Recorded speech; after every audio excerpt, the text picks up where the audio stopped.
Alors ça les amis, on est sur un Citroën Nemo qui démarre un coup sur deux et qui cale. On va essayer, voir si on peut la démarrer.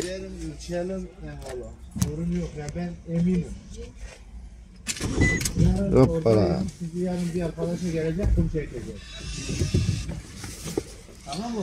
Hop hop.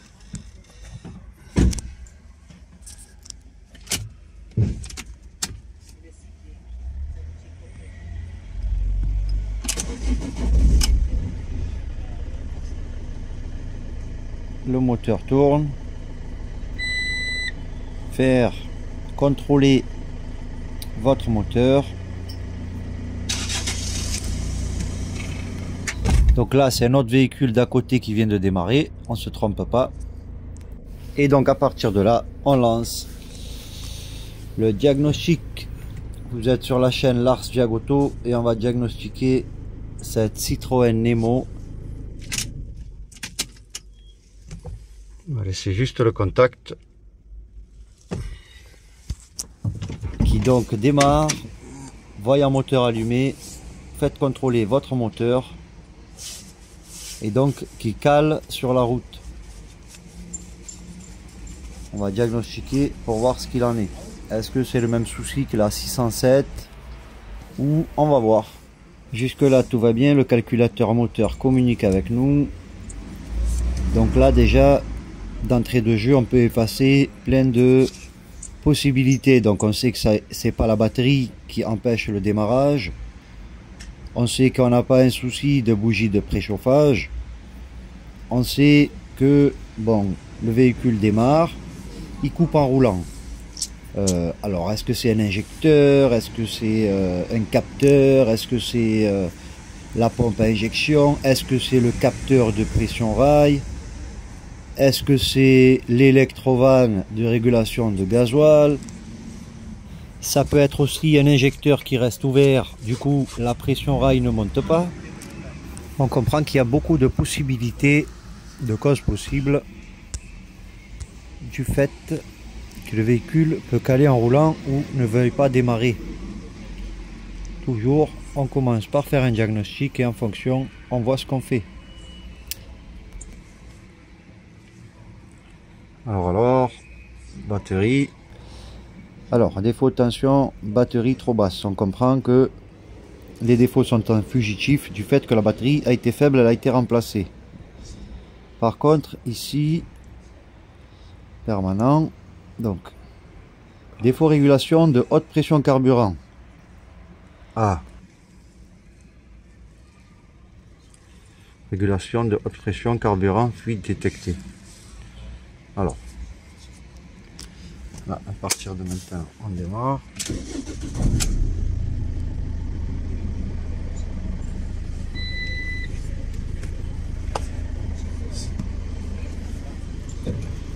On va aller dans les données en temps réel.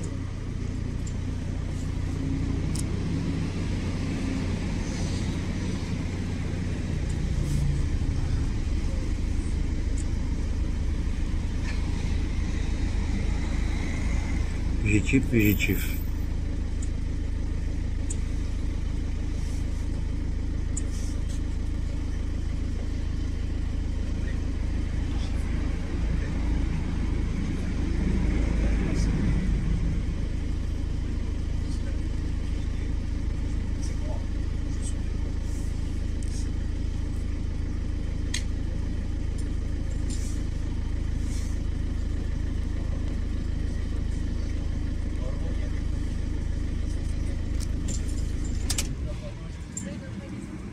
Voilà, le capteur il est à 0.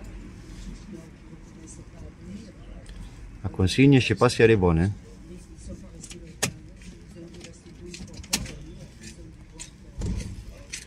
On met le contact.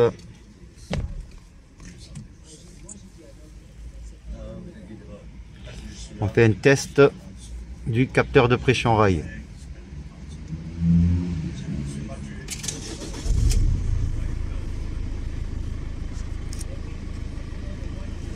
Donc là, il fonctionne parfaitement.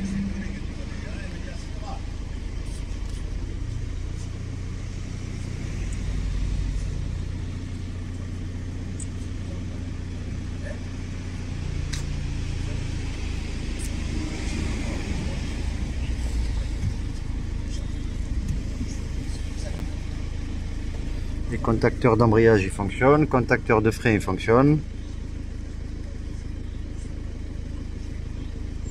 État des apprentissages de la vanne de recyclage non effectué.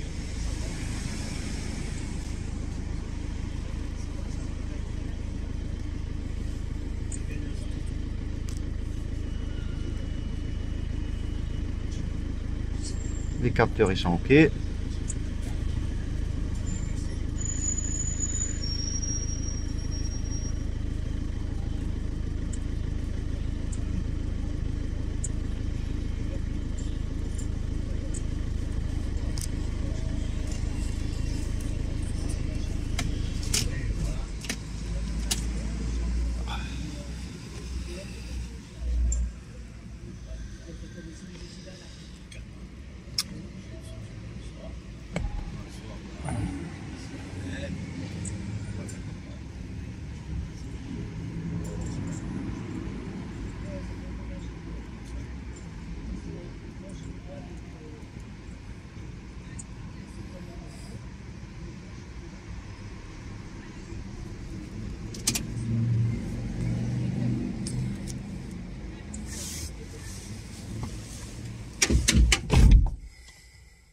Donc quand on fait la réinitialisation parce que le moteur a été remplacé, plusieurs capteurs ont été remplacés, donc il faut faire un réapprentissage un peu de tous les capteurs avec les valeurs d'origine du véhicule, celles enregistrées dans le calculateur. Donc je fais cette procédure et je vois après si la consigne pression rail a changé ou pas.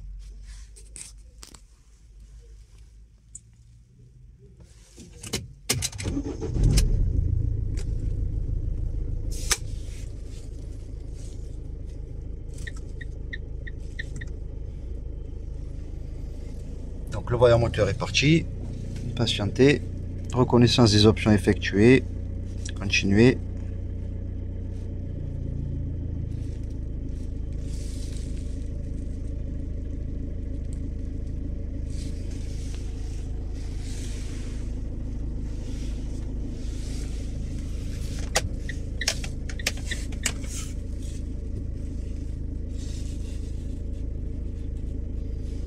La clim est absente. Non, elle n'est pas absente.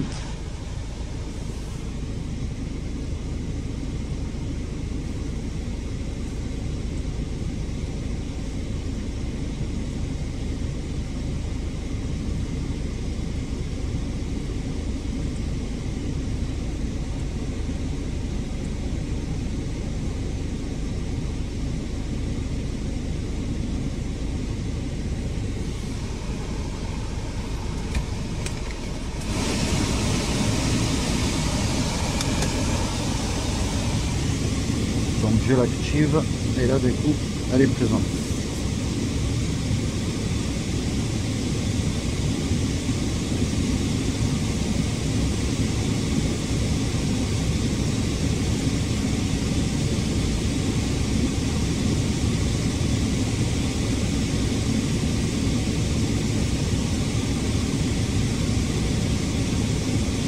La consigne elle n'a pas changé.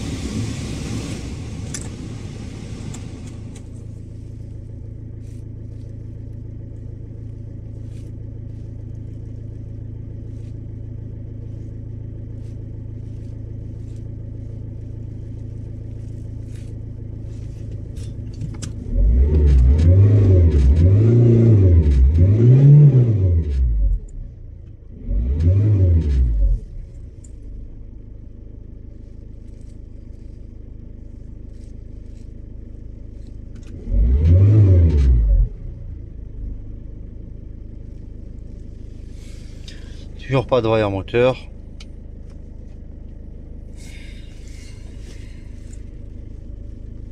Alors que j'ai fait juste un apprentissage des auto-adaptatifs.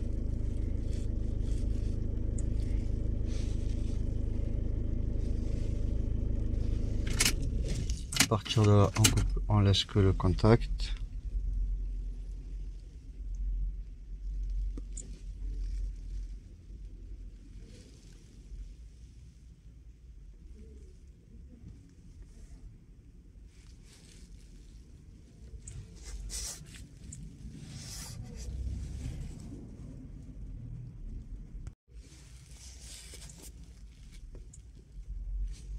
Donc contact me. On fait un effacement des défauts fugitifs. Donc beaucoup d'éléments ont été déconnectés, des capteurs, etc. C'est pour ça que tous les défauts sont remontés en fugitif. Donc j'ai tout effacé, il y a tout qui est parti. Je coupe, je déconnecte.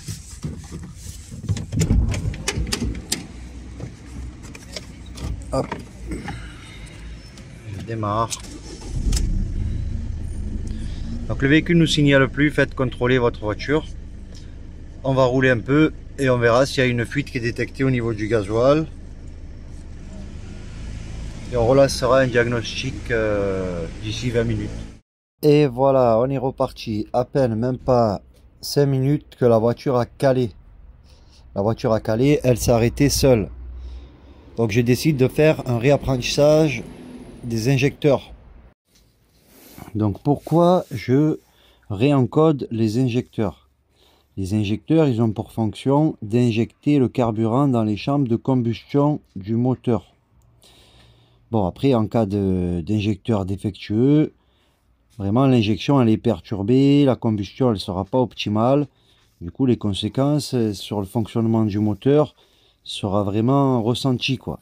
Des trous dans l'accélération, des pertes de puissance, des à-coups, la surconsommation, ou une fuite de carburant par exemple, ou des démarrages difficiles, tout ça, on peut parler des injecteurs. Mais là, en l'occurrence, c'est pas le cas. Remettre le contact puis valider, remplacement des injecteurs terminé. Donc maintenant, remplacement de la vanne GR. Le moteur doit être couplé plus de 60 secondes. Pouvoir lancer un apprentissage. D'accord.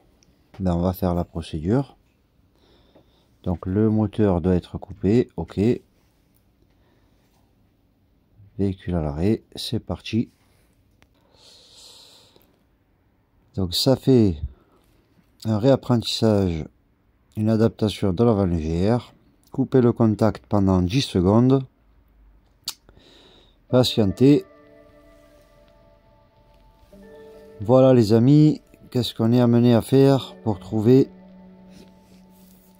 une panne sur une voiture. Remettre le contact, puis valider, continuer. Remplacement de la vanne GR, des recyclages d'échappement terminé. Les codages effectués. Et je retourne voir ce qu'il en est des codes défauts pour enfin conclure et solutionner le problème de la Nemo et celui de beaucoup d'autres voitures qui coupent, qui calent sur la route, qui calent en roulant. Vraiment, le défaut devient classique, quoi. C'est un classique. Si le véhicule coupe en roulant, vous savez, hop, c'est votre électrovanne qui a coupé. Donc malheureusement, les défauts qui sont remontés restent en passif. Ils ne sont pas en actif. C'est bien lui le fautif. C'est bien l'électrovanne qui est défectueuse. On est sur un cas identique à celui de la 607. Ce défaut est courant sur les moteurs 1,6 litre HDI, sur les 2 litres, 307, C3, Peugeot 208, etc., etc., etc. Donc le P0087, le P0093, vous savez maintenant c'est quoi. À bientôt les amis.